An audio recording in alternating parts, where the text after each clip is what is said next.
Eto na si Checkered mga kalapatids. Natulala ako, nakita ko. Pero nakita ko siya parating galing dito. Siya si Idol Madla, nakakahanga. May mga hawak, gandang linyada. Ika'y inspirasyon kung bakit hanggang ngayon ako'y palaging kumakarera. First fundraising mga kalapatids ni Checkered. Tingnan natin kung anong oras siya darating. Ayan, base sa forecast, nasa speed na tayo ng 1-1 halos to. Ay, may dumadaan na dun, oh. Ayan. May lumusot na dun. Saan? Yun. So, tingnan natin kung anong oras darating si Checkered. So, yung sinilihan naman natin is yung fundraise, which is 270 pesos. Sana maganda kalaking. Sa kabila, may pauwi na ata, no? Meron mo ronda ng isa dun. Meron na siya. Tingnan natin. Umagang magiging uwi ni Checkered. After matagal na panahon, ngayon lang natin in-entry ibon natin. Ayan, may 4 na rito. Ayan, 4. May babaklas. Wala. Medyo mabagal yung ibon natin si Checkered na yan mga kalapatids. Hindi tayo masyadong nag-expect ng maganda-gandang speed dun eh. Pero syempre sinali na natin kasi nga old bird na yon. So para sa smashan na race tayo nang babaka sakali. Kala ko nga uulan, di naman pala oh.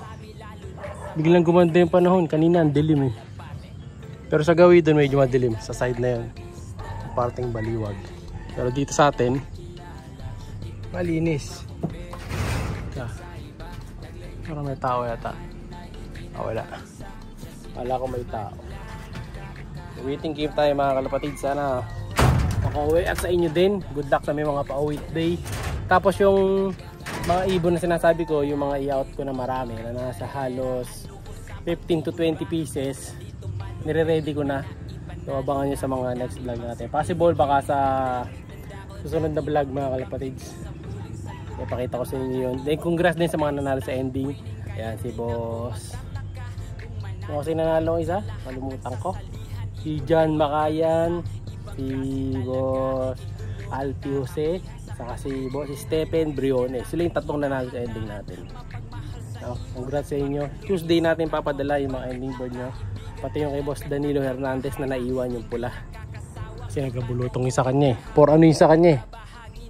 For replacement. Kapalitan natin ng ibon. Ito na yata. Sa atin ba to? Hindi, diretso. Negative. Pero pa karera yun, pauwi yun. Ito, meron din dito, 4. Ayan, lulusot. 5. Medyo maliit lang mga kalapatids. Tuldok lang eh, din siya doon mapapansin. Pero yung sobrang dami na mabababa, wala pa, mga first dropper yan. Tingnan natin saan manggagaling si Checkered. Sana makauwi. Ito na si Checkered mga kalapatids.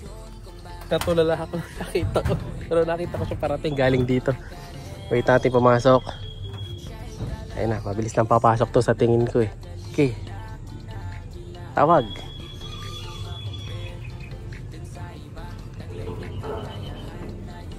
Landing board.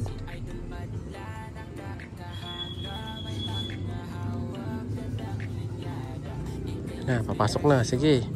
Di-sticker tayo ngayon mga kalapatid. Kaya kailangan, pasok agad to. Ayun na, landing board. Sa butas, papasok na. Yun.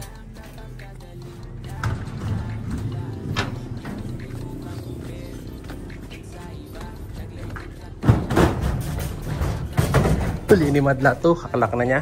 So isa lang naman ibon natin. So mabilis na mga kalak. Huliin lang ni Madla to. Yan. Yan nga lang, matagal hulihin talaga ibon dito. Ayan, oh. It takes time. After clocking, ito speed natin mga kalapatids. Sana? Wala. Ito tayo dito sa logs.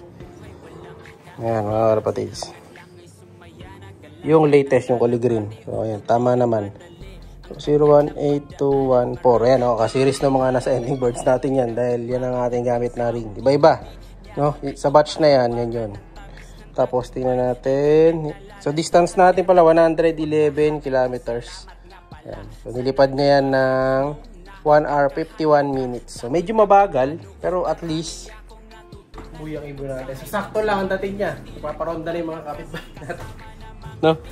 Aabutan to kung sakaling dumating siya. Ayan o, yung mga nagpaparonda na o, di ba? Mga paronda lang yan mga kalapatid. Aabutan niya. Pag naabutan niya kasi yung ganyan, eh mahihirapan siya agad pumasok. Hindi tayo makakapag-clock. So ito naman yung iba nating ibon. Ayan o. Ito yung mga tinotos natin nandito. Ayan. Lahat na to, itotos na natin to. Pag nalapit-lapit tayo. Pero iba dyan, hindi kasama. Ayan. Ayan yung mga pantos na natin. Next batch na yan. 1, 2, 3, 4, 5, 6. So 6 dito. And then yung iba dito kasi, ililipat na rin eh. Yung mga ibon dito. Saan ba? Ito.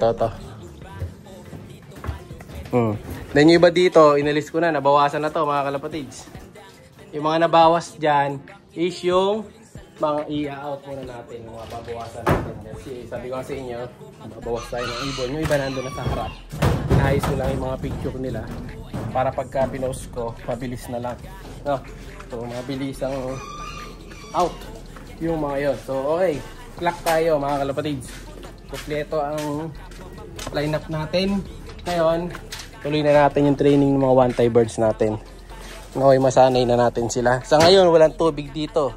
Pero mamaya to, meron na naman. Yung binabad ko, off-tray na jump pa. Yeah, paarawan lang natin to. Hindi natutuloy ang training mga kalapatids.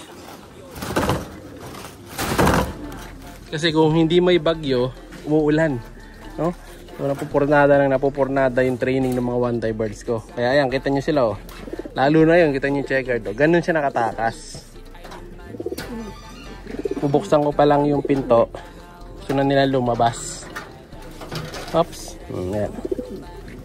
Tingnan nyo isa. Tingnan nyo yung gagawin ng checkered.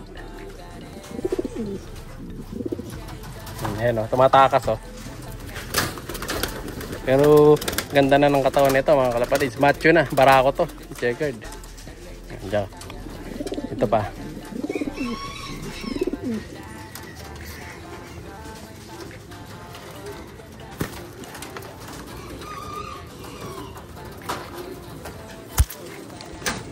So may tendency na talaga silang ano dito tumakas eh.